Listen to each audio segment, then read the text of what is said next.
ನಮಸ್ಕಾರ ಗೆಳೆಯರೇ. N R. Car my hobby YouTube ಚಾನಲ್ಗೆ ತಮಗೆಲ್ಲರಿಗೂ ಸ್ವಾಗತ. ಇವತ್ತು ನಾನು ಮತ್ತೊಂದು ಹೊಸ ವಿಡಿಯೋ ಜೊತೆ ಬಂದಿದ್ದೀನಿ. ಈ ವಿಡಿಯೋದಲ್ಲಿ ಕಾರಿನ ಬಗ್ಗೆ ನಾನು ಹೇಳುತ್ತೇನೆ. ಈ ವಿಡಿಯೋ ತಪ್ಪದೆ ಕೊನೆವರೆಗೂ ಸ್ಕಿಪ್ ಮಾಡದೆ ಈ ವಿಡಿಯೋ ನೋಡಿ. ನಾವು ಕಾರನ್ನು ತಗೊಳ್ಳುವಾಗ ನಮ್ಮ ಮನೆಯ ಪರಿಸ್ಥಿತಿ ಅದೆಲ್ಲ ನೋಡಿ ನಾವು ತಗೊಳ್ಬೇಕು. ಏಕೆಂದರೆ ನೀವು ದುಡಿಯುವ ವಾಹನ ತಗೊಂಡರೆ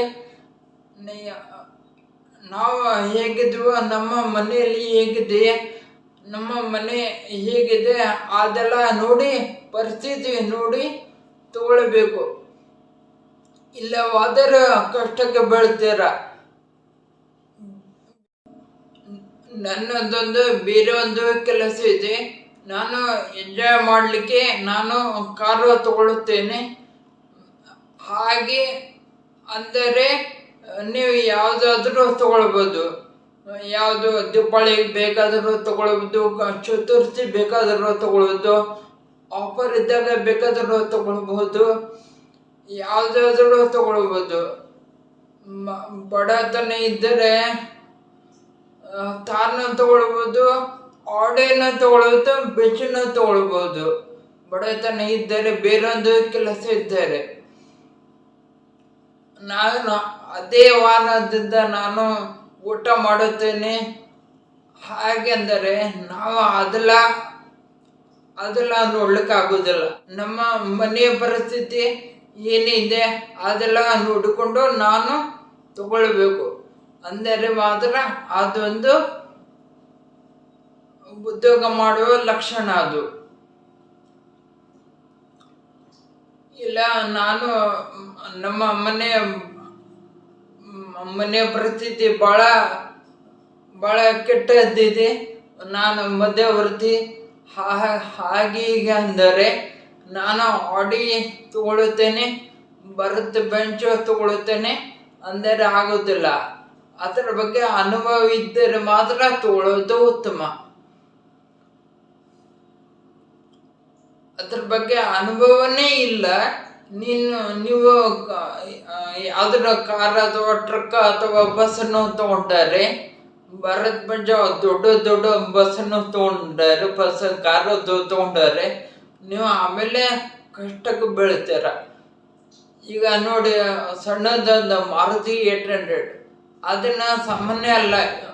ವರ್ಷಕ್ಕೊಮ್ಮೆ ಇನ್ಸೂರೆನ್ಸ್ ತುಂಬಬೇಕು, ಪೆಟ್ರೋಲ್ ಹಾಕಬೇಕು, ಮತ್ತೆ ಅಲ್ಲೆಲ್ಲ ಓಡಾಡಿಸ್ತಾ ಇರಬೇಕು. ಅದೆಲ್ಲ ದುಡ್ಡು ಇದ್ದರೆ ಮಾತ್ರ ನಡೆಯುತ್ತೆ. ಮತ್ತೆ ಅದರಿಂದ ಇನ್ಕಮ್ನು ಬರಬೇಕು. ಅವಾಗ ಮಾತ್ರ ಖುಷಿ ಆಗುತ್ತೆ. ಅವಾಗ ಮಾತ್ರ ಬೇರೊಂದು ವಾಹನ ತಗೊಳ್ಳೋಷ್ಟು ಖುಷಿ ಆಗುತ್ತೆ ನಮಗೆ. ಮತ್ತೆ ಏನಾದರೂ ನಾನು ಮಾಡಬೇಕು ಅಂತ ಖುಷಿ ಆಗುತ್ತೆ. ಕಾರು ತಗೊಂಡು ಮನೆ ಮುಂದೆ ಇಟ್ಟರೆ ಅದನ್ನ ಉಪಯೋಗ ಅಲ್ಲ. ಅದು ದುಡಿತಾ ಇರಬೇಕು, ಇಲ್ಲ ಬೇರೊಂದು ಇನ್ಕಮ್ ಇರಬೇಕು ಅಷ್ಟೇ.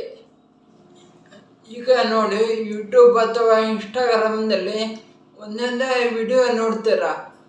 ಅದಕ್ಕೆ 19 ವರ್ಷದವ ಭರತ್ ಬೆಂಚ್ ಬಸ್ ತಗೊಂಡ, 2 ಬಸ್ ತಗೊಂಡ. ಆದರೆ ಅವನಿಗೆ ಎಷ್ಟು ಅನುಭವ ಇರಬೇಕು ನೋಡಿ. ಅನುಭವ ಇದ್ರೆ ಮಾತ್ರ ಅಂತ ಬಸ್ ಹಾಕಲಿಕ್ಕೆ ಸಾಧ್ಯ. ಓಲ್ವೋ ಮತ್ತು ಭರತ್ ಬೆಂಚ್ ಅವೆಲ್ಲ ಬಸ್ ಹಾಕಲಿಕ್ಕೆ ಸಾಧ್ಯ. ಅಶೋಕ್ ಲೇಲ್ಯಾಂಡ್ ಅವೆಲ್ಲ ಅನುಭವ ಭಾಳಷ್ಟು ಇರಬೇಕು. ಅದು ಬಿಸ್ನೆಸ್ ಮಾಡ್ತೀನಿ ಅಂದರೆ ಭಾಳ ಅನುಭವ ಬೇಕು ಅದಕ್ಕೆ. ಹೀಗೆ ಮನೆಯಲ್ಲಿ ಕೂತ್ರೆ ಆಗೋದಿಲ್ಲ. ಈ ವಿಡಿಯೋದಲ್ಲಿ ಇಷ್ಟೇ, ಮತ್ತು ಮುಂದಿನ ವಿಡಿಯೋದೊಂದಿಗೆ ನಾನು ಬರುತ್ತೇನೆ. ಈ ಈ ವಿಡಿಯೋ ಇಷ್ಟ ಆದರೆ ಲೈಕ್ ಮಾಡಿ, ನನ್ನ ಚಾನಲನ್ನು ಸಬ್ಸ್ಕ್ರೈಬ್ ಮಾಡಿ, ಮತ್ತು ಬೆಲ್ ಬಟನನ್ನು ಪ್ರೆಸ್ ಮಾಡಿ. ಈ ವಿಡಿಯೋನ ಬೇರೆ ನಿಮ್ಮ ಸ್ನೇಹಿತರೊಂದಿಗೆ ಅಥವಾ ನಿಮ್ಮ ಸಂಬಂಧಿಕರೊಂದಿಗೆ ಶೇರ್ ಮಾಡಿ.